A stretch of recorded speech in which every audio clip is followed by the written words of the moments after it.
안녕하세요. 닥터유 유태호입니다. 오늘의 주제는 위장병 완치훈련입니다. 한국 사람들한테 이게 위장병이 굉장히 많습니다. 많은 사람들이 고통을 받고 있는데요. 저한테도 물론 많은 분들이 찾아오십니다. 뭐 10년 앓은 사람, 20년 앓은 사람, 심지어는 30년 앓은 사람, 뭐 오래 앓은 사람들이 많죠. 가장 최근에 오신 분, 40대 중반의 남자입니다. 이분은 뭐 평소 건강하셨던 분이에요. 그런데 2, 3년 전부터 어쩐 이유로 하여튼 배가 아프기 시작했어요. 이제 주된 증상은 소화가 안 되고 가스가 차고 속이 쓰리거나 복통이 오고, 이게 이제 주된 증상이었고요. 또 신물이 올라오기도 하고 목이 아프기도 하고 그러다 보니까 또 뒷목이 아프기도 하고 뻣뻣하기도 하고 잠이 안 오기도 하고 두통이 오기도 합니다. 그리고 그전에는 안 그랬는데요, 잘 놀라는 거예요. 그리고 별것도 아닌 거 가지고 내가 신경이 예민해지기도 하고, 그래서 그 사이에 뭐 병원을 좀 많이 갔겠어요. 여러 번 뭐 위장 엑스레이도 찍고 위 내시경도 하고 근데 검사를 할 때마다요, 의사들은 별로 대수롭지 않게 얘기를 하시는 거예요. 뭐 큰 병 아니다, 뭐 염증이 있다, 그리고 이제 약을 처방을 해요. 그러면 이제 처음에는 괜찮아져요. 그래도 뭐 한 며칠간, 몇 주간은 괜찮다가 또 얼마 지나면은 다시 또 재발하는 거예요. 그럴 때마다 또 증상이 또 심해지고, 이것을 이제 수없이 반복하다가 이제 닥터한테 완치훈련을 하러 오신 거죠. 이렇게 위장병을 앓는 분들이 흔히 듣는 병명이요, 진단이 뭐냐 하면은 위염입니다. 위염, 위에 염증이 있다 또는 위가 헐었다가 이제 위염이죠. 위가 헐었다 그러면은 이게 이제 궤양일까? 뭐 이렇게 들릴 수가 있는데요, 그냥 염증입니다. 염증이 심하면 궤양이 된다, 이런 이제 또 설명도 많이 이제 덧붙여지죠. 자, 위염, 이건 또 무슨 병일까요? 조금 아까 말씀드렸던 위장병하고는 어떻게 다를까요? 내시경을 해보면은요, 그러니까 뭐 전혀 증상이 없어요. 그러니까 보통 우리가 검진할 때 내시경 많이 하잖아요. 그래서 전혀 증상이 없는 사람들 내시경을 해보면은요, 한국 사람들은 거의 70%가 그 위염 소견이 있더라고요. 저 닥터유도요, 제가 이제 암 검진 하잖아요. 저도 똑같이 검진하는데, 저도 위험 있다는 얘기를 벌써 한 2번 정도 들었어요. 어떤 때는 위험이 있다, 어떤 때는 또 깨끗하다. 가장 최근에 했을 때는 깨끗하다였어요. 나이에 비해서 깨끗하다. 제 나이가 좀 있는 거 아시죠, 여러분들? 근데 그전에는 위험이 있다고 하더라고요. 증상이 없습니다. 전혀 증상이 없거든요. 근데 이런 경우는 있어요. 이제 급성 염증인 경우가 있어요. 이게 어떤 경우냐면요, 갑자기 과음을 했을 때 술에 의해서 위벽이 염증이 생긴 거죠. 그러거나 뭐 바이러스 감염이 있을 때 갑자기 그런 감염이 있으면 또 염증이 생기는 경우 있거든요. 그러거나 약을 갖다가 어떤 약이 위벽 갖다 헐게 해서 염증이 생기게 한다든지, 아니면 어떤 뭐 음식물 중에서 독소가 들어와서 위에 염증을 일으킨다든지, 이럴 때는 그 염증이 증세를 일으킵니다. 이럴 때는 배도 아프고 뭐 소화도 안 되고 그래요. 근데 이런 거 말고는요, 보통 내시경 때 보이는 위염의 소견에 불과하지 전혀 내 위장병의 증세를 일으키지 않습니다.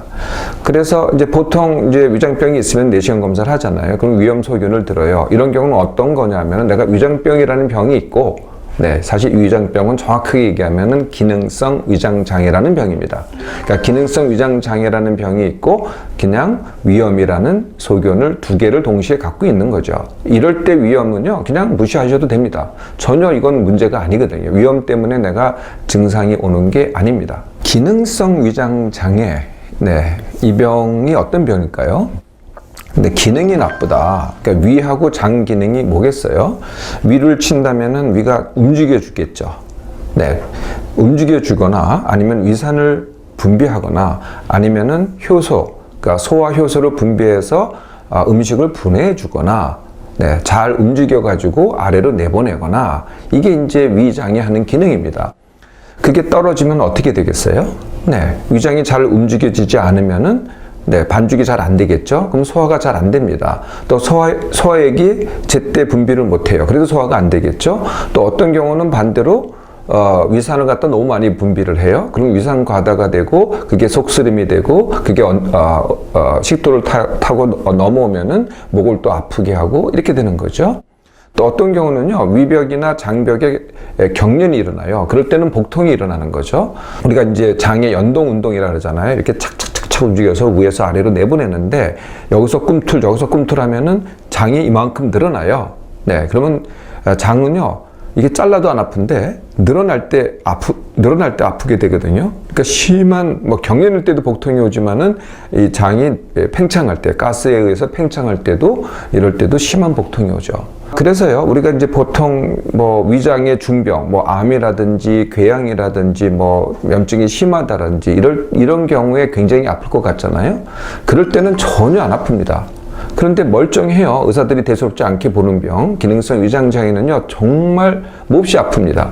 제가 그래서 이 세상에는 크게 두 가지 병이 있다. 네, 두 가지 병이 뭐냐? 하나는 아파 죽겠는데 안 죽는 병. 그게 이제 기능성 위장장애입니다. 대표적인 것이. 안 아픈데 죽는 병. 이게 뭐겠어요? 대표적인 것이 암입니다. 이게 안 아프거든요. 그러니까 말기에 가서는 아픈데요. 그 전에는 절대로 안 아픕니다. 이렇게 아프니까요, 굉장히 아프니까 당연히 중병으로 본인은 느낌이 들어요. 그런데 절대로 중병이 되지 않습니다. 기능성 위장 자체는 뭐 궤양이 되거나 암이 되거나 절대 그러지 않죠. 이렇게 위장 기능에 장애를 일으키는 병, 네, 이게 이제 기능성 위장 장애인데요. 그 원인이 뭘까요? 제가 거의 모든 병이 같은 원인이다 라고 늘 말씀드리는데, 이것도 똑같습니다. 기능의 장애는요, 대부분 원인이 같습니다. 1번 힘듦, 우리가 스트레스라고 하죠. 두 번째 예민한 몸맘, 세 번째 생각 과다, 네 번째 불규칙적인 삶, 다섯 번째 비숙면, 뭐 불면증을 포함해서요, 비숙면, 여섯 번째 운동 부족, 일곱 번째 술과 담배입니다. 그리고 이런 것이 이제 의해서 병이 생겼잖아요. 그러면 그 다음에는 뭐가 생겼냐면 뇌에요, 기능장애 회로가 생겨요. 네, 그래서 기능자가 회로가 생기니까 나중에는 원래 원인 말씀드린 거 원래 원인 플러스 내 뇌에 생긴 기능장애 회로가 주된 원인이 됩니다. 기능장애 회로를 이해하는 제일 쉬운 방법은요, 이런 게 있습니다. 내가 이거 먹으면 탈날 것 같다라는 생각이 있어요, 머릿속에. 그러면서 그걸 먹어요. 그럼 어떻게 돼요? 반드시 탈이 납니다. 네, 이게 이제 전에 뭐 그런 기억이 있었다든지 누구한테 그런 말을 들었다든지 아니면 내가 이 음식을 싫어한다든지, 이건 전부 다 이 뇌의 작용 아니에요. 네, 그래서 처음에는 뭐 어떤 음식을 먹고 위에 탈이 났어요. 이제 그런 기억을 뇌에서 갖고 있잖아요. 그래서 맨 처음에 시작은 위에서 시작이 되는데, 위장에서 시작이 되는데, 나중에는 거꾸로 뇌에서 전달을 해요. 네, 전달을 해서 위장 기능을 떨어뜨리는 거죠. 이게 이제 기능장애 회로입니다. 그러니까 음식을 먹기 전에 내가 눈으로 본다든지 귀로 듣는다든지 머리에서 뺑뺑뺑뺑 돌아가요. 이 복잡한 생각들이 돌아갑니다.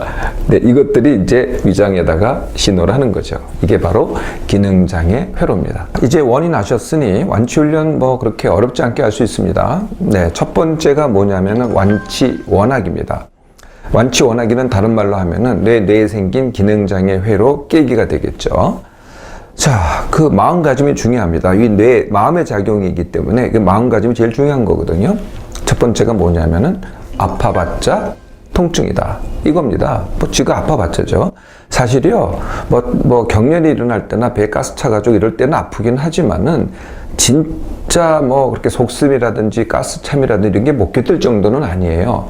근데 우리가 못 견디는 건 뭐냐면은 통증을 못 견디지 않습니다. 뭘 못 견디냐면은 불안이나 두려움을 못 견디는 거죠. 네, 그러니까 내가 느끼는 고통의 반 이상은 불안이나 두려움이라는 거죠. 두려워하지 마시라는 거예요. 기능장애는 절대 중병이 되지 않습니다. 쥐가 그래봤자 뭐 그냥 아픈 거로 끝나는 거죠. 더 중요한 거는요, 이거는 정말 못 고치는 병이 아니에요. 내가 못 고친다. 내가 10년 됐어, 20년 됐어, 못 고칠 것 같잖아요. 그러니까 못 고치는 거예요. 다 끝내시고요, 집어치시고요. 오늘부터 완치하겠다. 네, 이게 첫 번째 훈련입니다. 이게 이제 모든 것의 시작이에요. 그 다음서부터는 쉽습니다. 그러면 제가 늘 말씀드린 뭘 하시면 돼요? 네, 기본은 이거죠. 내 몸맘 회복 훈련. 다들 아시죠? 네, 같은 시간에 일어나기, 같은 시간에 밥 먹기, 그리고 뭐 일이 됐던 운동이 됐던 놀기가 됐던 모임이 됐던 아니면 공부가 됐던 하루 10%를 덜해서 남기고 그 남긴 시간에 쉼 훈련하기. 네, 그리고 이제 이어서 숙면 훈련하기. 이게 이제 내 몸맘 회복 훈련입니다. 세 번째는요, 당연히 예민한 몸만 둔감 훈련을 해야 되겠죠. 이것도 여러 번 설명드렸습니다. 그래서 나를 민감하게 하는 상황, 상황에서 내가 일부러 반대로 하는 거죠. 뭐 일부러 욕먹기, 일부러 늦게 가서 무안당하기, 일부러 지저분하게 살기, 뭐 일부러 화내기, 일부러 할 말 다 하기, 일부러 오늘 할 일 다 하지 않기, 일부러 져주기, 뭐 등등입니다. 둔감 훈련. 여기까지 되시면은요, 이제 좀 여유가 생겨요. 그러면은 이제 맨 1번 원인이 뭐라 그랬어요? 힘듦이라 그랬잖아요. 그러니까 뭐 일이 힘들다든지 내 일상이 힘든다든지 아니면 관계가 힘들다고 하잖아요. 그것을 쉽게 하기를 해야죠. 일, 관계, 뭐 일상 쉽게 하기. 그건 어떻게 하느냐? 이게 사람마다 다 달라요. 무슨 왕도가 있는 게 아니고 정답이 있는 게 아니고요. 자신한테 이 상황에서 내가 어떻게 하면 쉽게 하지? 라고 질문하는 겁니다. 항상 자신한테 질문해야 돼요. 나한테 질문하고 내가 대답을 해야만 정답이 됩니다. 그래서 처음엔 막막해요. 그런데 자꾸 반복을 하다 보면은 진정으로 내가 질문하면은 반드시 답이 나오게 돼 있어요. 그러면 이제 쉽게 하기가 되는 거죠. 자, 그러면은 여기까지 되면은 여유가 많이 생겨요. 그럼 그 다음 나머지 2단계를 하면 됩니다. 그게 뭐냐면은 운동. 운동하는 방법은 또 말씀드렸죠. 매일 운동의 밀당이다. 그리고 좀 더 이제 힘이 생기잖아요. 기력이 남으면은 그 다음에 담배도 끊고 술도 절주를 하고. 담배 끊는 방법은 내가 이 시간을 통해서 말씀 안 드렸나요? 2가지 방법이 있습니다. 한 방에 끊기, 그 다음에 3개월에 끊기. 하여튼 어떤 방법을 통해서 담배를 끊으시고요. 그래야지 진짜 완치가 됩니다. 술은요, 적게 마시고 취하기를 하는데 제가 권장하는 방법은 술을 마실 때는 술만 마셔라. 이러면은, 적게도 마시고 적게 마시면서 알딸딸하게 취하게 되거든요. 몸에도 좋고 관계에도 좋고. 생각보다 쉽죠. 이거는 정말 실행의 문제입니다. 무슨 뭐 옳다 그러다 이런 문제가 아니고요. 자, 계속 이 위장병으로 약 먹고 검사하고 맨날 병원 다니면서 고통받고 살겠습니까? 그게 10년이 됐든 20년이 됐든 아니면은 한 번의 훈련으로 보통은 3개월입니다. 완치를 하겠습니까? 여러분의 선택입니다.